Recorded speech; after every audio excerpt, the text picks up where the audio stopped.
Inflação acelera no Brasil, ultrapassa a marca de 10%, chega a ser a terceira maior do mundo entre as grandes economias. Vamos falar um pouco sobre isso. Fala aí, galera do ranking, beleza? Fechamos os dados aí de 2021 e como vocês podem ter visto no jornal, esse monstro que corrói o poder de compra, especialmente dos mais pobres, a inflação vem galopante no Brasil.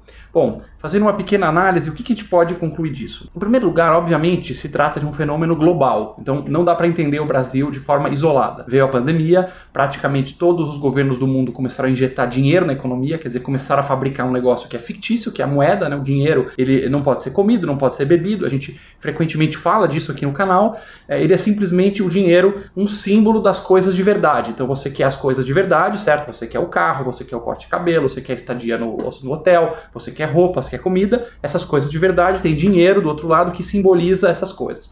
No momento em que os governos do mundo inteiro, eles decretam lockdowns, eles interferem na cadeia de produção, então as coisas de verdade contraem, a produção de coisas de verdade diminui e ao mesmo tempo o governo começa a imprimir dinheiro, ele começa a jogar fichinhas do cassino, né? É como se jogasse mais fichinha para as pessoas jogarem. Então o preço das coisas começa a subir, e você tem a ilusão, né? Você tem uma fantasia de que não, inflação é porque as coisas ficam mais caras. Não é verdade que as coisas ficam mais caras. Inflação é porque o nosso dinheiro está perdendo valor. O real, a nossa moeda, está ficando menos valiosa. Aquilo que você podia comprar, agora você compra menos, mas as coisas continuam existindo. É o dinheiro, o real, que está tendo seu poder de compra destruído.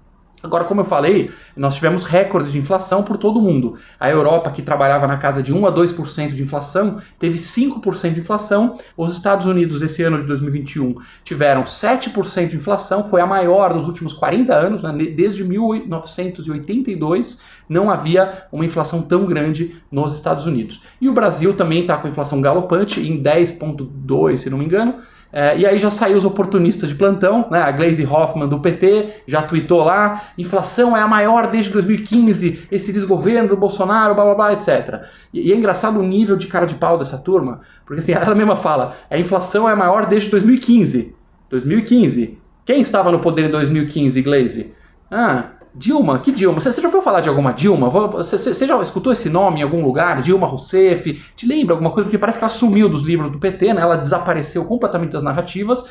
Dilma Rousseff. Me responde, por favor, Gleisi, de qual partido que ela era, essa Dilma, que gerou a maior crise econômica dos últimos 100 anos, o maior índice de desemprego no Brasil, a maior inflação, né? Sumiu. Não, Dilma não sabemos. Dilma que Dilma não existe, né? Então já começa a vagabundagem e o oportunismo político nesse tipo de crise. Isso não significa dizer que o governo fez uma boa condução da economia. O conjunto de lockdowns, que em parte eram necessários e em parte questionáveis, fez com que a economia atrapalhasse a produção, o governo injetando dinheiro sem corte de gastos, faz com que a base de moeda comece a aumentar, como eu falei, então você começa a ter muito pontuação, muito símbolo, muita fichinha do cassino para pouco produto de verdade. E obviamente a moeda vai perdendo o seu poder de compra. E o pior de tudo é que o Brasil tem uma memória inflacionária grande, então é um fenômeno econômico muito perigoso, as pessoas já começam a reajustar preço, reajusta todos os índices em cima da inflação passada, então o monstro de ontem no Brasil ocorre de forma pior do que nos países ricos, porque o monstro de ontem aqui tende a virar o monstro de amanhã automaticamente, né? Uma profecia autorrealizável. E pior também porque o Banco Central brasileiro tinha uma meta de inflação de 3,75 com um limite de tolerância de 5,25, se não me engano. Então ele tinha um teto de inflação de 5. Quando vem o dobro, 10%, você vai perdendo a credibilidade. Então os investidores internacionais, o mercado financeiro, as pessoas que estão apostando no país, elas pensam, caramba, o cara botou um teto máximo de 5, a inflação deu 10, esses caras não sabem cuidar da moeda. Então é um país que não é confiável. Por que eu vou pegar os meus dólares aqui, os meus euros, transformar em reais e investir no Brasil? Porque se eu transformar em reais e investir no Brasil, pode ser que a moeda amanhã, o dólar esteja a 7, depois a 8, depois a 9. Eu vou perder não só meus reais, mas vou perder também os meus dólares a hora que eu quiser levar isso embora. Então essa perda de confiança é uma coisa muito ruim.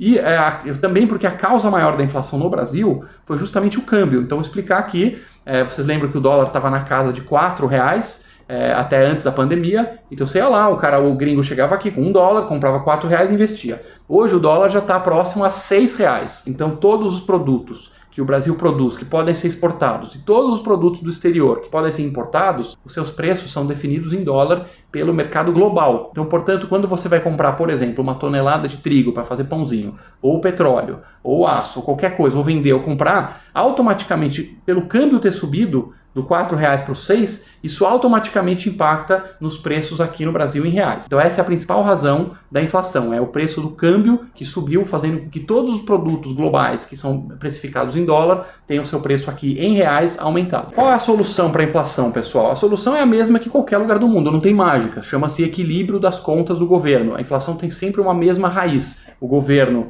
ele gasta mais do que arrecada, aí fica com um buraco, ele tem que rodar a maquininha, ele tem que criar mais pontuação fictícia, pontos falsos, pontos mentirosos, que simbolizam uma economia real que está contraindo, e aí isso faz com que a inflação venha. O governo tem que equilibrar suas contas, ele tem que cortar gastos, ele tem que investir na base da pirâmide e cortar as mordomias da elite privilegiada, da nobreza do nosso país, que é Brasília, que foi exatamente o que eu falei numa entrevista para a Folha de São Paulo. Eu tive a oportunidade de fazer essa entrevista em meados de 2020 e me perguntaram o que eu acho desses planos de emergência que o governo vai fazer, auxílio emergencial e o pacote de estímulo ao emprego e todos os gastos que ele ia fazer com a pandemia. E eu falei o seguinte, eu acho que precisa fazer tudo isso, mas ao mesmo tempo precisa cortar na gordura. Inclusive ficou na manchete da reportagem, auxílio emergencial sem corte de gastos é suicídio inflacionário. Eu falei exatamente o óbvio. Se você começar a gastar mais ainda, sem cortar nenhum outro gasto, sem cortar super salários, carro oficial do senador, pensão de Marajá, auxiliar daquilo, auxílio paletó dali,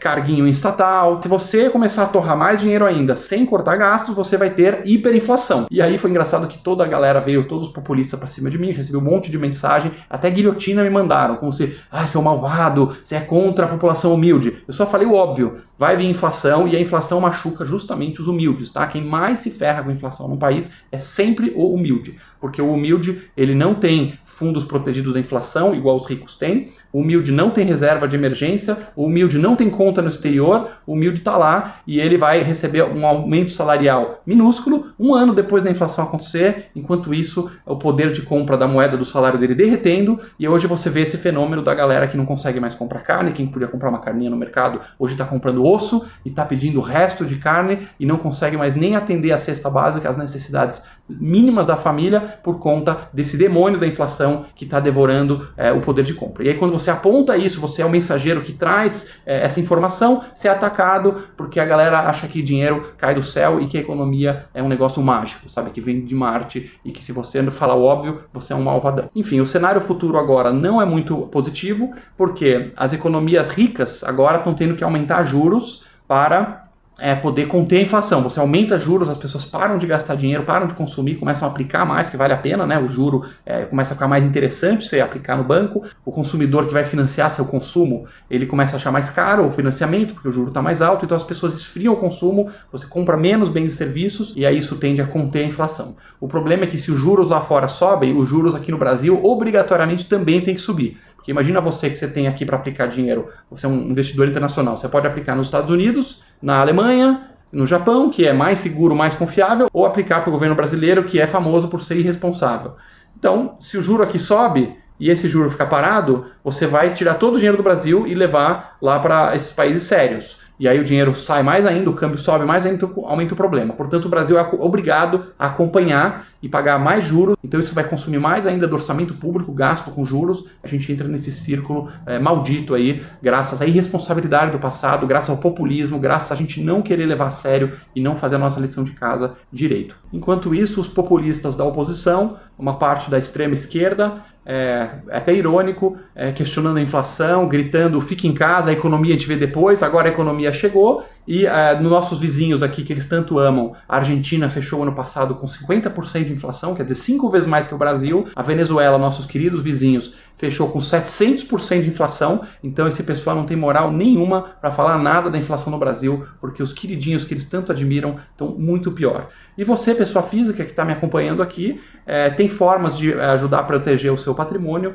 Você pode comprar fundos atrelados à inflação, aqueles famosos IPCA+, é o fundo que paga para você a inflação que der e mais uma taxa de juros, é uma forma. As criptomoedas também, a Bitcoin, ela não está no controle de nenhum governo, então nenhum populista, nenhum político irresponsável pode manipular o valor da Bitcoin. Ela pode subir e descer bastante, mas a tendência é preservar o seu poder de compra, porque ela não está nas patas dos políticos. Espero que esse vídeo tenha sido informativo sobre a inflação no Brasil e as perspectivas. Se você gostou desse vídeo, siga o Ranking dos Políticos nas redes sociais.